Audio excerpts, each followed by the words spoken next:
मरत हरिसन बर मांगा, जन्म जन्म शिव पद अनुरागा। अब आप विचार करिए, एक सती मैया ऐसी थी जो इन्होंने कहा कि जन्म जन्म, और अब माताएं क्या कहती, बस अब की छोड़, बस अगली बार तो बस ध्यान कर लो,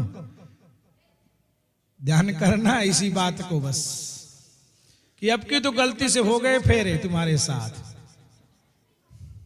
अगली बार। एक सती मैया कहती हैं कि जन्म जन्मांतर जितने जन्म जन्मोंगे, विवाह भोलेनाथ से। देखिए न राजमहल है कोई महल नहीं है, न गाड़ी है, न बंगला है, न एरोप्लेन है, कोई साधन तो नहीं है, लेकिन फिर भी सती मैया ने यही कहा कि जन्म जन्म जितने जन्म जन्मोंगी मैं उतने जन्म बाबा भोलेनाथ से विवाह करूंगी। एक समय आया है कि राजा हिमाचल के यहाँ रानी मैना के गर्भ से मैया पार्वती का जन्म हुआ है, और मैया थोड़ी सी बड़ी हुई है, तो नारद जी अचानक घूमते घूमते पहुंच गए, और जैसे श्री नारद जी महाराज पहुंचे हैं तो मैया ने कहा, बाबा आपने बड़ी कृपा करी है। देखिए, और जहां नारद जी पहुंच जाते हैं वहां कोई ना कोई घटना निश्चित घटेगी प्यारे। नारद जी जैसे पहुंचे हैं, मैया ने कहा, बाबा आपने बड़ी कृपा करी है, बेटी का हाथ देखिए, और हाथ देख करके जरा इसको बता दीजिए कि इसका घर वर कैसा होगा। आप एक बार देख करके हमको बता दीजिए। नारद जी ने देखा और नारद जी ने कहा, मैया सुंदर सहज सुशील सयानी, नाम उमा अंबिका भवानी। बढ़िया वाली बात बताना प्रारंभ कर दिया नारद जी ने। मैया सब लक्षण संपन्न कुमारी हुई हैं, संतत पिय ही प्यारी। संतों को आपकी बेटी बड़ी प्रिय होगी, अपने पति को भी बड़ी प्रिय होगी। इसका नाम लेकर के माताएं बड़े बड़े अनुष्ठान कर जाएंगी, इतना बड़ा नाम इसका होगा।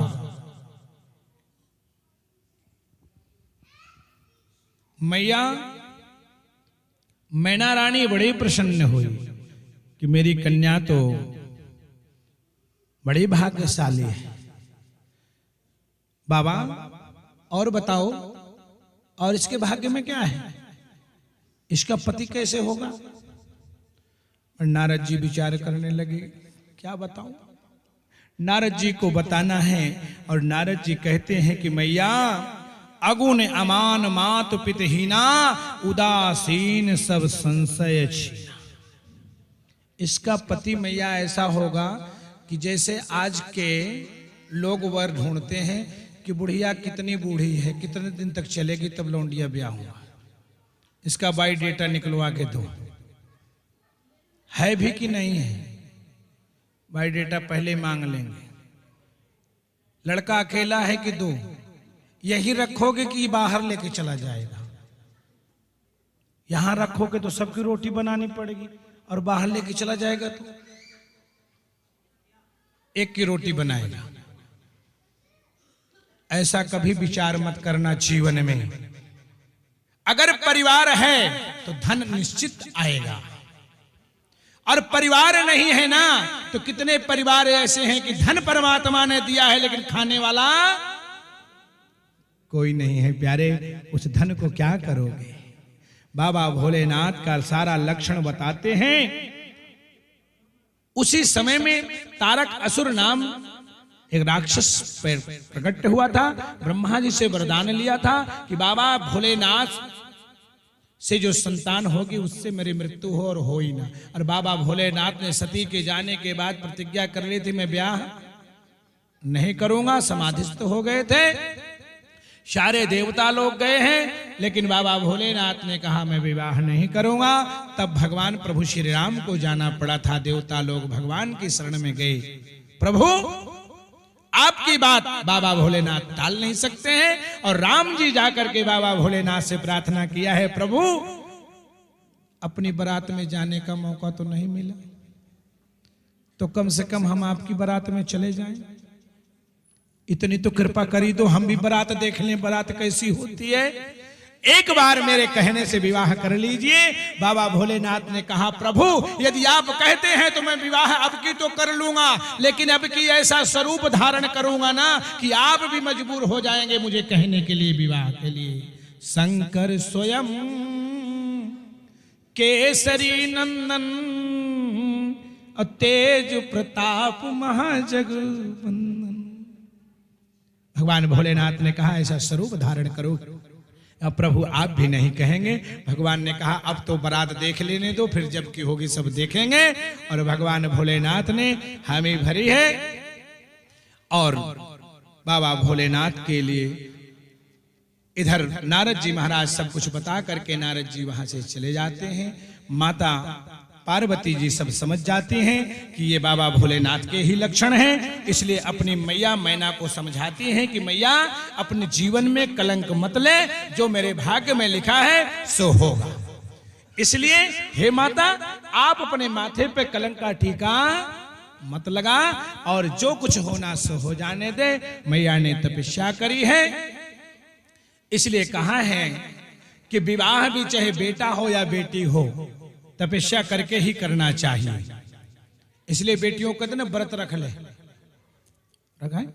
तो तपस्या करके अगर विवाह किया है ना तो वो विवाह सफलता चलता रहेगा, निश्चित चलता रहेगा। इसलिए कहा गया है कि ब्याह की चाह, थोड़ा सा दो मिनट के लिए इनको, ब्याह की चाह उठे मन में, कब करना चाहिए? तो 15, 20, 25 में कीजिए। कितने गुप्ता जी आपका विवाह कितने साल में हो गया था? 21 में, रिटायर होने से पहले ब्याह कर लिया था। ससुराल वाले यही हैं शायद, मुझे लगता है कि ब्याह की चाह उठे मन में तो 15, 20, 25 में कीजिए। ऐसा तो नहीं कि मैं बोला तो इसलिए इन्होंने घटा के बता दिया, बहुत होशियार आदमी है, ये भी बता दूं आपको। 30 भयो तन खीस भयो, दूध में जैसे नींबू निचोड़ दो तो दूध का रंग कैसे होता है? देखा? नहीं देखा तो 10-20 ग्राम मंगा के निचोड़ के देखना। 30 भयो तन खीस भयो और 40-50 में नाम न लीजे। सोचना भी मत, सोचना ही अपराध है, ध्यान करना। और 60 बरस पर मन ललचाए तो उतार के जूती, समझ लो इतनी बात बस। इसलिए यहीं तक का ठीक है। कब तक का? 15, 20, इसके आगे सोचना नहीं है, बस यहां तक तो अच्छा है, इसके आगे नहीं सोचना प्यारे, बिल्कुल नहीं सोचना चाहिए। बस यहीं तक का अगर हो गया तो बस निपटाओ काम को, करो।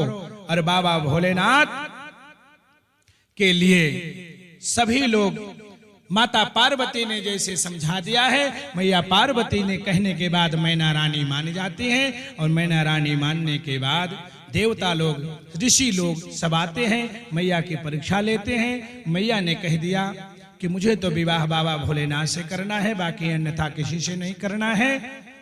देवता ऋषि लोग ने कहा वैकुंठवासी नारायण से विवाह करा देंगे आपका। उन्होंने कहा मुझे किसी से विवाह नहीं करना है। और जब यह निश्चित हो गया, लगन पत्रिका गई है, राजा हिमाचल बड़े प्रसन्न हुए हैं, बारात की तैयारी हो गई, सारे देवता लोग को निमंत्रण गया, सब देवता लोग अपने अपने विमान से पधारते हैं। तो भगवान नारायण व्यंग बोलने में कम नहीं है, ध्यान रखना, व्यंग बोलने में बिल्कुल कम नहीं है। आकर के बाबा भोलेनाथ से कहा, बाबा आज आपका विवाह है। बाबा भोलेनाथ ने कहा, हाँ विवाह है, तो क्या करना है, तैयारी बनाओ, तैयारी बनाओ, चलें। बाबा भोलेनाथ ने कहा, तो चलो तैयारी बना लो। कि तैयारी कौन करेगा, आपको सजाएगा कौन? बाबा भगवान नारायण ने कहा कि प्रभु अपनी बिरादरी लोग को बुला लो, वही तो सजाएंगे, और कौन सजाएगा आपको? और दूसरा कोई सजा नहीं सकता आपको। और भोलेनाथ को सजाना आसान नहीं है। और आपको बताया कि भगवान भोलेनाथ कैसे हैं? कर्पूर गौरम। कपूर कितना गोरा है, बताओ गोरे को क्या सजाओगे? कौन सा पाउडर लगाओगे उसमें? असर ही नहीं करेगा। लगा लो, कुछ यूं लगा लो, असर नहीं होने वाला भैया। बाबा भोलेनाथ ने कहा, ठीक है, यदि आप नहीं अगर करते हैं तो हम अपनी बिरादरी के लोग को बुलाते हैं। और बाबा भोलेनाथ ने जैसे अपनी बिरादरी के लोग को बुलाया है सजाने के लिए, शशि ललाट सुंदर सिर गंगा, नयन तीन उपबीत भुजंगा। जनेऊ किसका? नागों का। मुकुट, और जो दूल्हे के वो कनकी लगती है ना, वो इसकी कनकी लगी थी बाबा की। गंगा जी, चंद्रमा, ये सब बाबा के विवाह में जाने के लिए राजी सब खड़े हैं कि महाराज हम कहीं नहीं, हम तो साथ चलेंगे विवाह में, हम और कहीं नहीं जाएंगे।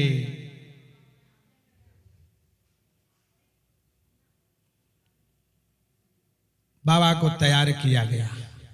और बाबा को जब तैयार किया गया ना, तो बाबा के जो लोग आए हुए थे ना, वो पता है कैसे थे? बाबा के बाराती लोग जो आए थे ना, को मुखहीन विपुल मुखहीना, किसी को एक मुख, किसी को 5-4, किसी को एक भी नहीं। अब ऐसे बाराती आवे तो रोटी मिले, ऐसे यदि बाराती आए तो नहीं मिल सकता। और बिनु पद कर को बहुपदी बाहु, किसी के अनेकों पैर, किसी के 1-2 पैर, किसी के एक भी पैर नहीं।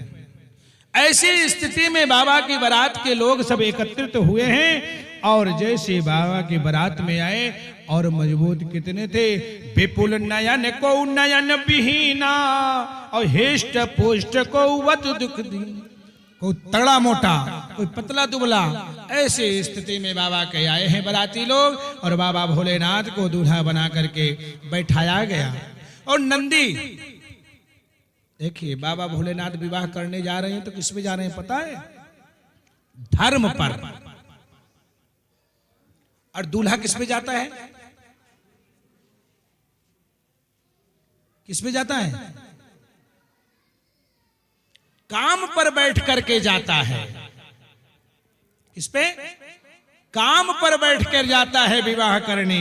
और बाबा भोलेनाथ जा रहे हैं तो धर्म पर बैठ के जा रहे हैं। वसंतर इतना है, काम पर बैठ के जाओगे तो कामी बनोगे, और धर्म पर बैठ के जाओगे तो धर्मात्मा बनोगे। बाबा भोलेनाथ धर्म पर बैठ के जा रहे हैं, लेकिन बाबा भोलेनाथ समझ गए कि नजर हटी तो दुर्घटना घटी। बाबा भोलेनाथ ने नंदी से कह दिया कि नंदी बाबा सीधा राजा हिमाचल के यहाँ चलना है, और अपना मुंह, क्योंकि सब दृष्टि में रहेंगे तो लाइन से चलेंगे, नहीं तो गांव का गांव खाली कर देंगे, छोड़ने वाले नहीं हैं। तो जो देवताओं की स्त्रियां थी ना, उन्होंने देखा, देखी शिवय सुरतिया मुस्काई, और बर लायक दुल्हन जग नाही। दुल्हन तो इनके दूल्हा सरकार के लायक है ही नहीं। लगा दिया मोहर। जैसे आप लोग कहते हो ना, आप लोगों से रहाइश नहीं होता, कभी दुल्हन देखने जाते हो ना, तो पता क्या करते हैं आप लोग? एक काम जरूर करते हैं, अगर आपसे पड़ोसी ने पूछा, पड़ोसन ने पूछा कि बहन देखी आई उसकी बहू, हाँ देखी आई, कैसी है? वैसे तो ठीक है लेकिन थोड़ी भौवें उसकी मोटी है।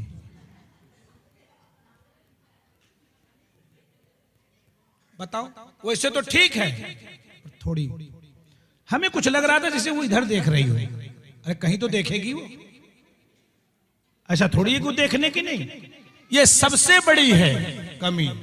और पहले पुरुष लोग बहू को देखने जाया करते थे तो उसके आचरण को देखते थे, इसलिए परिवार बिखरता नहीं था। आप लोग देखने जाते हैं तो स्वरूप देखते हैं, आचरण नहीं देखते हैं। इसलिए आप लोग भी जिद पे अड़ते हैं कि हम देखने चलेंगे, तुम उसमें क्या करोगे? तो देखिए आओ, और जब आपने देखा है तो उसको झेलेगा कौन? खुद को झेलना पड़ेगा। प्यारे बाबा भोलेनाथ ने वहां से चले हैं और भगवान विष्णु का बारात सबका साथ धीरे धीरे पहुंचता है। इधर नारद जी महाराज जो हैं मैया को लेकर के बारात की अगवानी करने के लिए आते हैं, और बारात की अगवानी करने के लिए बाबा की आरता उतारने के लिए मैया थाल बड़ा सुंदर सजाई है, और नारद जी साथ में और मैया की सखियां सब साथ में आई हैं। और जैसे आगे जाता है रथ, तो पारी पारी से सभी देवताओं का रथ पहुंचता है। सूर्य नारायण भगवान का रथ जैसे जाता है, तो जैसे मैया ने पूछा, मुझे लगता है मुनिवर मेरे जमाई का रथ आ रहा है, क्योंकि सूर्य नारायण भगवान सोने जैसे चमक रहे हैं। कहा नारद जी को तो बात बनानी ही थी। नारद जी ने कह दिया, मैया ये आपके जमाई का जो लाइट की व्यवस्था देखते हैं ये उनका रथ है, लाइट वाले हैं। मैया को चढ़ा दिया। मैया ने सोचा मेरे दामाद का व्यापार कितना लो जाए, लाइट वाला, इसका रथ इतना बड़ा, मेरे जमाई का रथ कैसे होगा? नारद जी मन में सोच रहे हैं, आ गया रथ तो देखना फिर कैसे होगा आपके जमाई का, चिंता क्यों कर रहे हो, आ रहा है। अच्छा, देखा इंद्रदेव का रथ, देवताओं का राजा, रथ आ रहा है। महाराज मुझे लगता है कि रथ आ गया। अरे मैया कहां चक्कर में पड़ रही, बारात बहुत लंबी है, आपके जमाई के जानने वाले पहचान करने वाले बहुत हैं। ये उनका रथ है ना, जो आपके जमाई के यहाँ ये पानी होने की व्यवस्था देखते हैं ना, भरा पड़ा, ये सब जल छिड़काव करने वाले, उनका रथ है। ओहो, ये तो बड़ी, इतने बड़े पारी पारी से एक एक रथ जैसे निकला है। पवन देव का रथ आया है। ये तो आज के जमाने में कूलर पंखे वाले हैं, आ रहे हैं पवन देव को। बताया सबको पारी नारद जी को तो अपनी बात ऊंची रखनी थी, और नारद जी को मैया को विश्वास जमाना था, केवल कि मैया पे विश्वास इतना जमा दूं कि मैया डिगित ना हो। और सबका बताते चले गए। भगवान कुबेर का रथ आया। महाराज मुझे लग रहा है कि अब बारात नजदीक आ गई मेरे। नहीं नहीं, ये तो खजांची, आपके जमाई का जो खजांची है ना, मुनीम जी, हेड मुनीम है। अरे कमाल है, भगवान नारायण का रथ आया, मुझे लग रहा है रथ आ गया। नहीं नहीं, ये तो उनके मित्र हैं, ये मित्रों का है, इनकी लाइन चल रही है मित्रों की। और देखिए जो बिचौलिया होता है, विवाह कराने वाला, बड़ा उस्ताद होता है। जहां भी रिश्ता कराएगा एक पॉइंट अपना बचा के रखेगा कि समस्या फंसी तो बगली से निकल जाए। नारद जी ने देखा कि अब बाबा का रथ आने वाला है, तो नारद जी ने कह दिया, मैया एक काम कर, अब जो रथ आएगा ना, जमाई राजा का रथ आने वाला है, लेकिन बारात इतनी जा चुकी है कि घर की व्यवस्था बिगड़ जाएगी, और मुझे बाराती में पहुंचने दे, खाने पीने की व्यवस्था हम देखें। नहीं, मैया ने कहा, मैया ने तो सोच लिया कि इतने बड़े बड़े रथ आ रहे हैं तो जमाई का होगा ही। हाँ बाबा जाओ, सखियां हैं, हम सब देख लेंगे, जाओ। नारद जी कहते कि मरता क्या ना करता, जान बची हम लाखों पाए। चल पड़े नारद जी अपनी जान बचा के कि यहां रहूंगा तो झंझट में पड़ जाऊंगा, पता नहीं क्या कर बैठे मैया। चले गए। और नारद जी के जाने के बाद बाबा भोलेनाथ का रथ आया, और जब रथ आया जैसे ना, तो उसमें तो सब एक से एक भूत प्रेत, एक से एक ऐसे ऐसे धुरंधर थे कि हाँ हाँ हू हू करते हुए, सब चीख चिल्लाते हुए सब चले आ रहे हैं प्यारे। और बाराती को सबसे पहले कौन देखता है? बच्चे। कौन देखता है? बच्चे। बच्चों ने जब बाबा भोलेनाथ की बारात देखी ना, तो पछाड़ छोड़ के भागे और गिरते पड़ते अपने घरों में घुस गए और जाकर के अपनी दरवाजा, माता पिता ने पूछा कि क्या बारात आ गई? बालकों ने कहा जिंदा बचोगे तभी बारात देखोगे। पहले तो ये सोचो कि मैं जिंदा रहूंगा कि नहीं। बारात नहीं आई, बाबा भोलेनाथ का बराता आया है। बाराती और बराता में बस यही अंतर था कि बाबा भोलेनाथ का बराता आया है, जीवित रहोगे तब बारात देखोगे, कुंडी मत खोलना, बस सांस भी मत लेना। माता पिता ने कहा बेटा राजा के घर बारात आई है ऐसा नहीं कहना है। अरे नहीं, दूल्हे का स्वरूप ऐसा है, उसके साथ बाराती जो हैं, कोई के एक नयन है, कोई के 1000 नयन है, कोई के एक मुख है, किसी के 1000 मुख हैं, देखने लायक बारात नहीं है। रानी मैना ने आरती का थाल देखा, लिया, दीपक जला करके लोटा रखा हुआ है। सखियों ने जैसे मैया ने देखा दूल्हे को तो चक्कर तो आना शुरू हो गया। अरे भगवान के लिए मैया ने आरता का थाल सजाया है और आरता का थाल सजा करके मेरी माँ ने जैसे आरता करने के लिए चली है, बाबा भोलेनाथ का आरता का थाल लेकर के, और मैया ने जैसे उठाया आरता का थाल तो घुमाया। आरता करने जब चली, अब आप ये विचार करो कि जहां गंगा जी हो वहां क्या लोटे का पानी काम करेगा?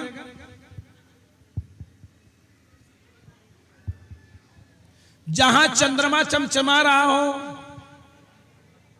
दीपक का क्या काम? कोई काम नहीं। और जैसे आरता घुमाया तो वो जो मोर पे कनकी लगी थी, समझ गए? बाबा के सर्पदेव अहिमोर संवारा, मारी फुफकार जोर से, और फुफकार मारते ही मैया तो धड़ाम नीचे, और लोटे का पानी कहीं और, दीपक कहीं और, थाल कहीं। माथे पे चंदा उजियार करे, भक्तों का बेड़ा शिव जी पार करे। माथे पे चंदा उजियार करे, भक्तों का बेड़ा शिव जी पार करे। माथे पे चंदा उजियार करे, भक्तों का बेड़ा शिव जी पार करे। माथे पे चंदा उजियार करे, भक्तों का बेड़ा शिव जी पार करे। बाबा भोलेनाथ का 2 मिनट में ब्याह हो जाएगा, केवल 2 मिनट में।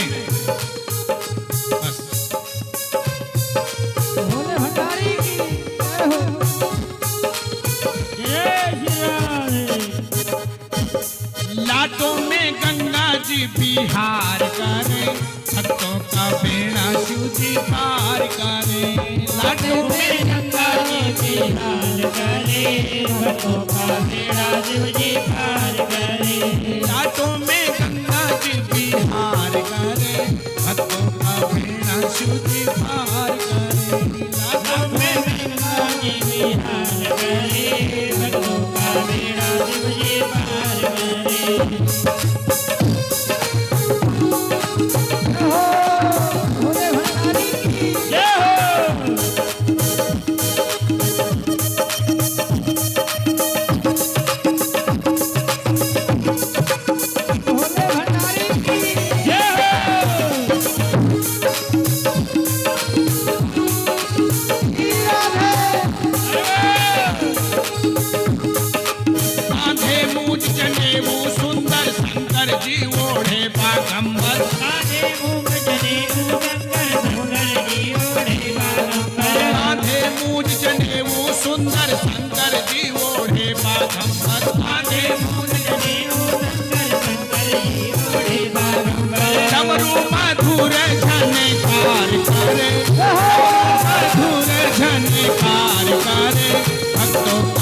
बेड़ा शिव जी पार करे।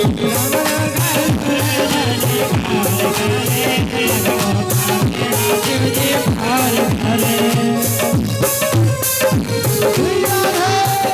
हर महादेव, हर हर महादेव।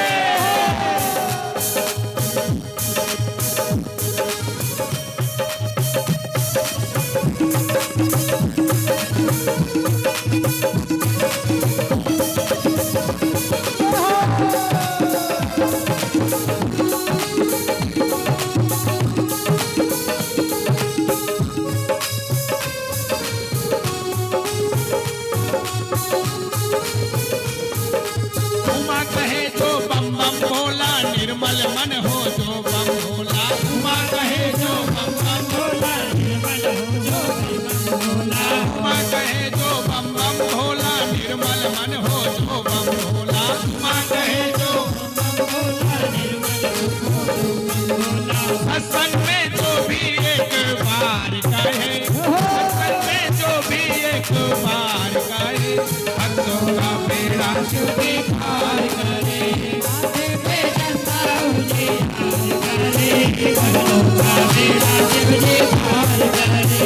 माथे पे चंदा उजे हार करे, भक्तों का बेड़ा शिव जी पार करे।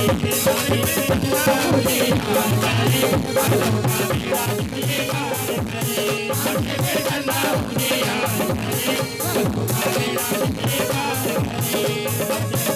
उजे हार करे, भक्तों का बेड़ा शिव जी पार करे। हर हर महादेव। बाबा भोलेनाथ की बारात पहुंची है। रानी मैना राजा हिमाचल ने पानी ग्रहण जब कीन महेशा, चरण धोया है और अपनी पुत्री मैया गौरी का विवाह बाबा भोलेनाथ के साथ होता है। जो कुछ भी राजा हिमाचल ने बहुत दान दिया है, बहुत दान दिया है और कन्यादान किया है। कन्यादान करके बाबा भोलेनाथ के हाथ में अपनी कन्या सौंप देते हैं।